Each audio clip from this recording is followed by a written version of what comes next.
સુરતના ઉકાઈ તાલુકાના સાતકાંચ ગામે યુવકના મૃત્યુનો મામલો કુંવરજી હળપતિ રસિક વસાવાના પરિવારને સાંત્વના પાઠવી।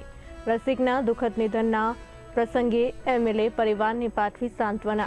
શોકગ્રસ્ત પરિવાર સાથે ઊભા રહી સહાનુભૂતિ વ્યક્ત કરી। એમએલએ પોતાની 1 મહિનાની પગાર રકમ આપી આર્થિક સહાય કરી।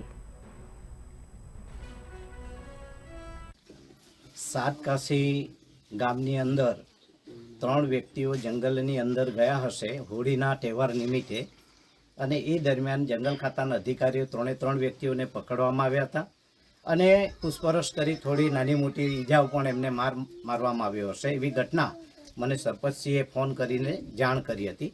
એ જ આરસામાં વિધાનસભા મારું ચાલુ હતું અને એના સંદર્ભમાં હું આ સાતકાશી આવી શક્યો ન હતો।